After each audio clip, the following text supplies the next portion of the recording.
பிசாசுக்கு எதிர்த்து நில்லுங்கள், அப்பொழுது அவன் உங்களை விட்டு என்ன செய்வான்னு சொல்லுதுங்க, ஓடி போவான். பிசாசுக்கு எதிர்த்து நிலவுன்னு வச்சுக்க, அவன் எவ்வளவு பெரிய படை பட்டாளத்தை வேணாலும் நம்ம இடத்துல கூட்டிட்டு வரட்டும். வேதம் சொல்லிடுச்சு, அவனுக்கு நீங்க எதிர்த்து நில்லுங்க, அப்பொழுது அவன் உங்களை விட்டு என்ன செய்வாங்க, ஓடி போயிடுவான். அவனுக்கு பயந்தாங்க. ஐயோ, பிசாசு நிறைய பேர் ஒரு பெரிய ஆளா காட்டுவாங்க. என்னை பொறுத்தளவு பிசாசு ஒரு பெரிய ஆளே கிடையாது. இதை புரிஞ்சுக்கிறதுக்கு எனக்கு கிட்டத்தட்ட 22 வருஷம் ஆயிடுச்சு. அல்லேலூயா. நானுமே கொஞ்ச நாள் பிசாசு பெரிய ஆளா தான் நினைச்சுட்டு இருந்தேன். அவனுக்கு முன்னாடி நிற்கவே முடியாதவன் எப்படி நம்மளை கீழே தெரியுவான். ஆனா வேதம் சொல்லிச்சு, அவனுக்கு முன்னாடி நிற்க முடியும். அதனால தான் சொல்றாங்க, நீங்க அவனை எதிர்த்து நில்லுங்க. அப்ப நில்லுங்கள்னா என்ன அர்த்தம், நம்மளால என்ன செய்ய முடியுமா, நிக்க முடியுங்கிறதால நாங்க ஓடி போவான், நீங்க நில்லுங்க ஓடி போவான். நம்ம நிக்கிறது இல்லைங்க. பிசாசு கொண்டு வருகிற இச்சைகளுக்கும் மோகங்களுக்கும் ஆசைகளுக்கும் நேசங்களுக்கும் பாவங்களுக்கும் பாவ சுபாவங்களுக்கும் பாவ எண்ணங்களுக்கும் நான் செய்ய மாட்டேன், உடன்பட மாட்டேன் நம்ம நின்னவன்னு சொன்னா பிசாசு நம்மளை ஜெயிக்க முடியாது. ஹல்லேலூயா, ஹல்லேலூயா. இயேசு கிறிஸ்து நின்னாரா இல்லைங்களா? வசனம் சொல்லி பாருங்க, ஒவ்வொரு இடத்துலயுமே இந்த 4வது அதிகாரத்துல இயேசு பிசாசு ஜெயிக்கிறார் பாருங்க. எப்படி அவர் பாருங்க, 5வது எத்தனை 3 நேரத்தில் வாசிங்க. 3 நேரத்தில் என்ன சொல்லிருப்பாரு, அப்பொழுது சோதனைக்காரன் அவரிடத்தில் வந்து, நீ தேவனுடைய குமாரனே ஆனால் இந்த கண் அப்பமாகும்படி சொல்லும் என்றான். அவர் பிரதித்திரமாக, மனுஷன் அப்பத்தினாலே மாத்திரம் வார்த்தையினாலும் பிழைப்பான் என்றார். அல்லேலூயா. இந்த இடத்துல இயேசு கிறிஸ்து என்ன செய்யறாருங்க, யாரை ஜெயிக்கிறாருங்க, அல்லேலூயா. இயேசு கிறிஸ்து பிசாசு என்ன பண்றாருங்க, இந்த இடத்துல ஜெயிக்கிறாரு. அடுத்து பாருங்க, இன்னொரு இடத்துல பாருங்க, 2வது வசனம் என்ன சொல்லுங்க பாருங்க. அடுத்து வாசிங்க 5ல. அப்பொழுது பிசாசு அவரை சுத்தமான நகரத்துக்கு கொண்டு போய் தேவாலயத்தின் உட்பகையின் மேல் அவரை நிறுத்தி, நீர் தேவனுடைய குமாரனே ஆனால் தாழ குதியும், ஏனென்றால் தம்முடைய தூதர்கள் உண்மை குறித்து என்ன செய்வார்கள், கட்டளையிடுவார்கள், பாதம் கல்லில் அப்படி கைகளில் என்ன செய்வாங்க. இப்ப 7வது வசனம், அதற்கு இயேசு, உன் தேவனாகிய கர்த்தர் என்ன செய்யாது இருப்பாயாக. அப்போ இயேசு பிசாசு என்ன பண்றாரு பாருங்க, ஜெயிக்கிறார். வசனத்து மூலியமா ஜெயிக்கிறார். அல்லேலூயா. பிசாசை இயேசுவால இந்த உலகத்துல ஜெயிக்க முடிஞ்சிச்சா இல்லைங்களா? அப்ப நம்மளால ஜெயிக்க முடியுமா இல்லைங்களா? அல்லேலூயா சொல்லாமா? நம்மளால ஜெயிக்க முடியும். அதனால தான் ஆண்டவர் சொல்றார், நான் உலகத்தை ஜெயித்தேன்.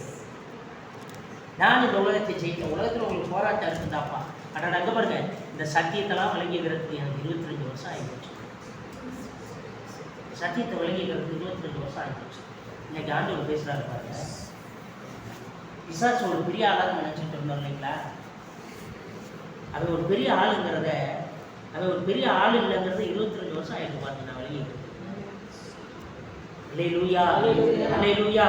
நம்ம நினைச்சா அவனை ஜெயிக்க முடியும். இயேசு ஜெயிச்சேங்கிறார் பாருங்க. நான் உலகத்தை ஜெயிச்சேன்.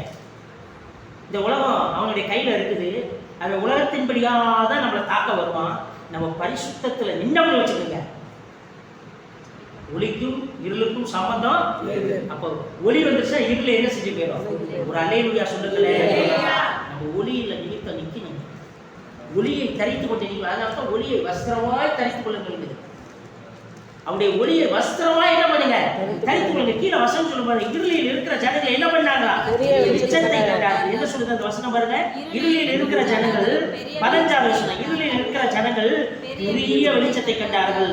மரணத்தின் திசை இருக்கிறவர்களுக்கு வெளிச்சம் என்ன பண்ணுது. அல்லேலூயா, அல்லேலூயா. தரித்துக் கொண்டு நம்ம நின்னோம்னு வச்சுக்கோங்களேன், இருளோடு வருகிற பிசாசானவன் நமக்கு முன்பதாக என்ன செய்ய முடியாதுங்க, நிற்க. இந்த சத்தியம் இன்னைக்கு நிறைய பேருக்கு நம்ம சபையில தெரியாம போயிடுச்சு. நிறைய பேருக்கு தெரியாம போயிடுச்சு. இன்னொரு நாளைக்கு இப்படிப்பட்ட சத்தியத்தை ஆண்டவர் கொடுப்பாரான்னு தெரியாது. வந்த நீங்க பாக்கியவான்களா இருக்கீங்க. தொடர்ந்து வாங்க. கர்த்தர் அநேக காரியங்களை குறித்து உங்க மத்தியில பேசுவார். பிசாசு நம்ம ஜெயிக்கணும். அவன் சோதிக்க தான் செய்வான். ஏன்னா அவனுடைய ராஜ்யத்துக்குள்ள நம்ம இருக்கிறோம். எழுதி வச்சுக்கோங்க. பிசாசு நம்மளை சோதிக்க தான் செய்வான். ஏன் சோதிக்கிறானா, அவனுடைய ராஜ்யத்துக்குள்ள நம்ம. அல்லேலூயா. அந்த ராஜ்யத்துக்குள்ள இருக்கும்போது உலகத்துல இச்சையினாலும், உலகத்துல இருக்கிற சில குறைவினாலையும், உலகத்துல இருக்கிற சில தேவைகளினாலையும், எதிர்பார்ப்பினாலையும் பிசாசு நம்மளை சோதிக்கத்தான் செய்வான். சில வியாதினாலும் பலவீனத்தினாலும் பிசாசு நம்மளை சோதிக்கத்தான் செய்வான். ஏன்னா அவனுடைய ராஜ்யத்துக்குள்ள நம்ம காணப்படுகிறோம். இந்த ராஜ்யம் தேவனுடைய கையில இல்லை. இதை ஜெயிக்கணும்னா வேத வசனத்தின் மூலியமா தான் நம்ம ஜெயிக்க முடியும். இயேசு கிறிஸ்துவும் அவனுடைய அந்த உலகத்துடைய பிசாசுடைய ராஜ்யத்துக்குள்ள வரும் பொழுது பிசாசு இயேசுவையே சோதித்தான். அப்ப இயேசு கிறிஸ்து எப்படி ஜெயித்தார் தெரியுமா? தம்முடைய வசனத்தின் மூலியமா பிசாசு ஜெயித்தார். அல்லேலூயா, அல்லேலூயா, அல்லேலூயா. இந்த சோதனையில நாமும் ஜெயத்தை எடுக்க முடியும். எப்படி என்று சொன்னால், அருமையான தேவஜனமே, ஆண்டவராகிய இயேசு கிறிஸ்துவின் வார்த்தைகளை, வசனங்களை அதிகமாய் படிக்கும் பொழுதும் கேட்கும் பொழுதும் நான் ஜெயிக்க முடியும். வியாதியை ஜெயிக்க முடியும். பிசாசு இந்த உலகத்தில் இருப்பது தீராத வியாதியை கொண்டு வருவான். இந்த வியாதியை கொண்டு வந்து அப்படியே நம்மளை சோர்ந்து போய் இயேசுவை விட்டு பின்னாடி கொண்டுட்டு போயிடுவான். அல்லேலூயா. பாருங்க, இந்த சத்தியம்லாம் இன்னைக்கு நிறைய பேருக்கு தெரியலங்க. இழைத்து போறாங்க. ஒரு பாடுகள் வந்தா ஏன் ஆண்டவர் இப்படியோ சோதனையை கொடுக்குறாரு? இல்லைங்க, ஆண்டவர் ஒருபோதும் பொல்லாங்கினால் சோதிக்கிறவர், வியாதியினால் சோதிக்கிறவர் அல்ல. உனக்கு கஷ்டத்தை கொடுத்து சோதிக்கிறவர் அல்ல. அப்படி உன்னை கஷ்டத்துல சோதிக்கிறவர்னா ஒரு கடவுளாவே இருக்க முடியாது. அல்லேலூயா, அல்லேலூயா. பாருங்க, இந்த சத்தியத்தை விளங்கிக்கிறது இத்தனை வருஷம் எனக்கே ஆகி போச்சுங்க. அல்லேலூயா. நானே மத்தியானம் கேட்டேங்க, ஆண்டவரே அப்படியே ஆண்டவரை சோதிக்கிறது நீங்கள் அனுமதிக்கிறீங்க. மத்தியம் படிக்க முடியுங்க கூட இந்த டேபிள் உட்காந்து நீங்கள் படிக்கிறதுக்காக கேட்டேன். ஆண்டவர் பொருளாக பண்ணுறாங்க. ஏன்னா அந்த ராஜ்யம் அவன் கையில் இருக்குதுங்களா? அல்லேலூயா. அந்த ராஜ்யத்துக்குள்ள நம்ம இருக்கிறோமா இல்லைங்களாங்க? அப்போ அவன் சோதிக்க தானே செய்வான். அல்லேலூயா. ஆமாங்க, சோதிக்க தான் செய்வான். இருந்தாலும் அவன் நம்ம செய்ய அப்போ அவன் நம்ம சோதிச்சுக்கிட்டே தான் இல்லை. நம்ம எதிர்த்து போராட்டம் பண்ணணும்னு வச்சுக்கோங்க. அதான் சொன்னார்ல, உலகத்தில் உங்களுக்கு போராட்டம் உண்டு. வானங்கள் துறைத்தனங்களோடும் அதிகாரங்களோடும் வானமண்டலத்தின் பொல்லாத ஆவிகளோடும் மாமனாரோடும் மாமியாரோடும் மருமகளோடும் உலகத்தில் இருக்கிற இச்சைகளோடும் ஆசபாசங்களோடும் அல்லேலூயா எல்லாத்தோடும் நமக்கு என்ன உண்டுங்க? போராட்டம். போராட்டம் உண்டுன்னுட்டார். போராட்டம் உண்டுங்க. போராட்டம். அல்லேலூயா. அதான் சொல்லிட்டாரு. அது அந்த சொல்ற போராட்டத்தில் ஜெயிக்கிறதுக்கு அவர் சொல்றாரு. எதுல? கலாத்தியர்லையா? கலாத்தியர்லயே எபேசியர்லயே சொல்றாரு. என்ன சொல்றாரு? வாசிக்க முடியாத. ஏனெனில் மாம்சத்தோடும் இரத்தத்தோடும் மாம்சத்தோடும் இரத்தத்தோடும் அல்ல. மாம்சத்தோடு இரத்தத்தோடு நமக்கு போராட்டம் இல்லை. நமக்கு எதோட போராட்டம் உண்டு? துரைத்தனங்களோடும் அதிகாரங்களோடும் பிரபஞ்சத்தின் அந்தகார. பிரபஞ்சம் என்னங்க?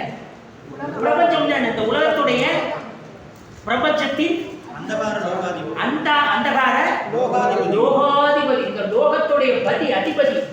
இந்த லோகத்துடைய லோகம்னா இந்த உலகம். உலகத்துடைய அதிபதி யாரு? பிசாசு. அதைத்தான் ஆண்டவர் இந்த உலகத்தின் அதிபதி என்னிடத்தில் வருகிறான். இந்த உலகம் அவனுடைய கையில இருக்கு. இந்த உலகத்துக்கு அதிபதி அவன் தான். அதிபர் அவன் தான். அமெரிக்காவுடைய அதிபர் ட்ரம்ப் மாதிரி, இந்தியாவுடைய அதிபர் மோடி மாதிரி.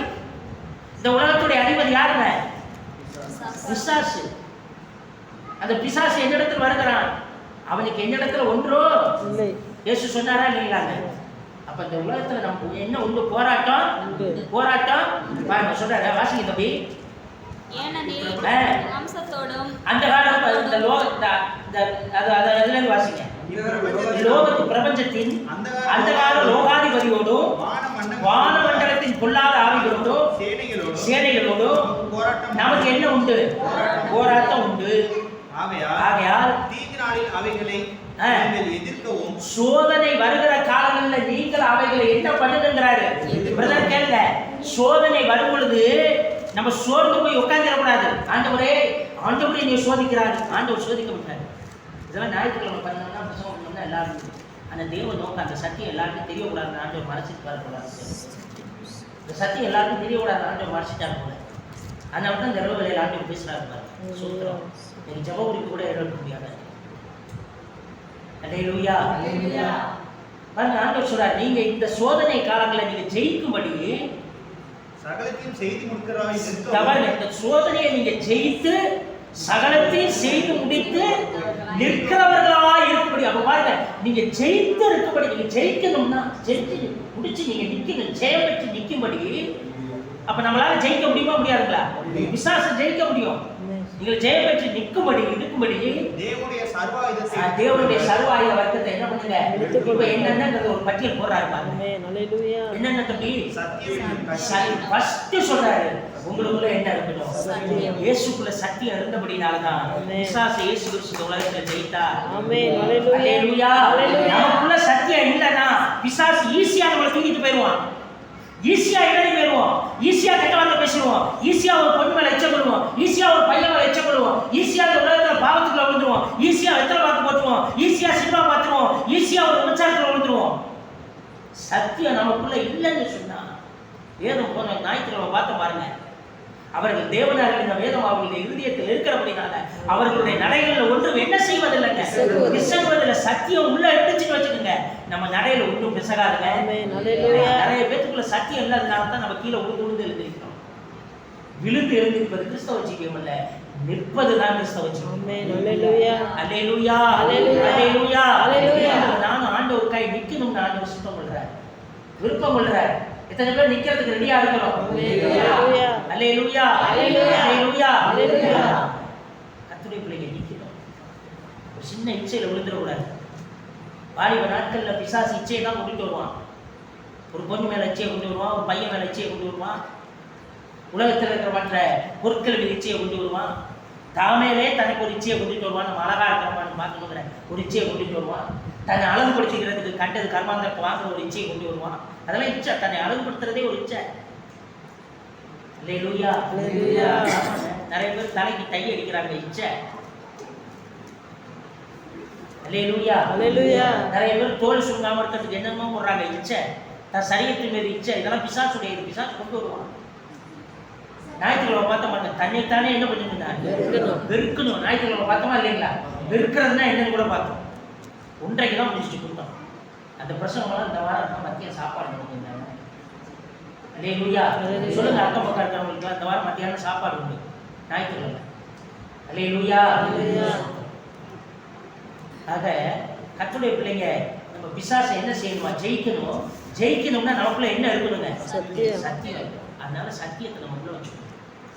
நோட்டு வேணாம் எடுத்துட்டு வரணும். என்ன பிரசங்கங்கிறது தலைப்பை போடணும், நோட் பண்ணி வச்சுக்கிட்டே வரணும். வீட்டில் சும்மா இருக்கிற நேரத்தில் அதை எடுத்து தியானிக்கணும். என்னம்மா நீதியா, வீட்டில் சும்மா இருக்கிற நேரத்தில் எடுத்து தியானிக்கணும். கேட்குற பதில் சொல்ல தெரியல, உங்கள் வீட்டுக்காரர் உடன் ஊழியர் இருக்கிறாரு. எப்படி ரெண்டு பேரும் ஒரு இடத்துக்கு போனால் ஊழியர் செஞ்சால் எப்படி ஊழியர் எடுக்கணும்? ஏம்மா ஜேக்கப் காட்டி நீ ஃபயராக இருக்கிறது இல்லையா? சொல்கிறோம். கர்த்தருடைய நாமம் மையம். காலம் கடைசி காலமாக இருக்கு. வசனத்தை எல்லாரும் என்ன பண்ணுங்க, ஞாயிற்றுக்கிழமை நோட் பண்ணி வைங்க. தம்பி எல்லாம் நோட்டு பேனாமல் வந்துருக்குப்பா, நோட்டு பேனா எல்லாம் வரக்கூடாது ஞாயிற்றுக்கிழமை. சும்மா இருக்கிற நேரங்களில் அதை எடுத்து கொஞ்சம் நேரம் என்ன பண்ணுங்க, தியானிச்சு பார்க்கணும். இப்போ பாருங்க, ஒரு வார்த்தை எடுத்துட்டாருன்னா படிக்க திட்டுவார், தகப்பை அடிக்கிறாருன்னா ஃபுல்லாக நல்ல வழிக்கு போகணும். ஊழியக்காரன் என்ன செய்ய முடியுங்கிறீங்க? ஊழியக்காரனுக்கு வேலை என்னங்க? ஒரு ஆத்மாவை நல்ல வழியில் நடத்தணும்னு தேவன் சித்தம் பண்ணுறாங்க. ஊழியக்காரனுடைய வேலை என்ன? வாத்தியாரோடைய வேலை என்ன? உனக்கு நல்ல மார்க் கொடுக்கணும், தகப்பனுடைய பிள்ளையை நல்ல வழியில் நடத்தணும். ஊழியக்காரனுடைய வேலை என்னங்க? பணம் வாங்குறதா? இல்லை எங்கிட்டாவது யாரையாவது கூட்டிகிட்டு வந்து, வெளிநாட்டுக்காரங்களை கூட்டிகிட்டு வந்து சபையை விட்டு கூத்தடிச்சு ஒரு பெரிய பெரிய சபையை கட்டுறதா? கார் பங்களாக ஊழியக்காரன் இருக்கிறதா? அல்லேலூயா. இந்த எண்ணம்லாம் இல்லைங்க. எனக்கு ஆண்டோடைய சமூகத்தில் இருந்து சொல்கிறேன், இந்த எண்ணம்லாம் இல்லை. இந்த சபை விசுவாசியை ஃபயராக வச்சிருக்குங்கிறது தான் எனக்கு. சபையில் இருக்கிற ஒரு ஆள் வசனத்தில் குறைஞ்சி போகக்கூடாது. அல்லேலூயா. தெரியல, ஆண்டவர் எனக்கு அந்த ஒரு வைராக்கியத்தை கொடுத்துருக்காரு. இந்த வேதத்தை பற்றி தான் போதிக்க சொல்லி ஆண்டவர் சொல்லியிருக்காங்க. ஞாயிற்றுக்கிழமை ஊழியத்தை விட்டுக்கலாம். நிறைய ஊழியக்காரங்க வேற யாரையாவது ஒரு ஆளை நடத்த விட்டுட்டு வெளிநாட்டுக்கு அங்கே இங்கேயும் ஓடி போய் பிரசங்கம் பண்ணிக்கிட்டு, ஞாயிற்றுக்கிழமை பிரசங்கம் பண்ணாமல், பிரசங்கம் பண்ண தெரியாமல் தியாயை ஓட்டிக்கிட்டு, நாயை ஓட்டிக்கிட்டு, தான் சுய பெருமையை பண்ணிக்கிட்டு, வசனத்தை எடுத்து பிரசங்கம் பண்ணுறதுக்கு தெரியாமல் ஓட்டிக்கிட்டு இருக்கிற காலங்களில் ஆண்டு வச்சிருக்கிறார் பாருங்க. அதான் வேதம் சொல்லுது பாருங்க, அந்நாட்களில் அவர்கள் எருசலேமுக்கு போக வாருங்கள். ஏன்னா எருசலேமில் இருந்து கர்த்தருடைய வார்த்தையும் சீயோனில் இருந்து கர்த்தருடைய வசனமும் புறப்படும்னு ஜனங்கள் ஏராளமாக ஓடி வருவாங்களா. இப்படி ஒரு கூட்ட ஜனங்களில் ஒரு ஆளை வச்சிருக்காரு. இந்த லால்குண்டியில் ஏதோ எனக்கு தெரிஞ்சு ஒரு சில பேர்களை தான் வச்சிருக்கிறாரு.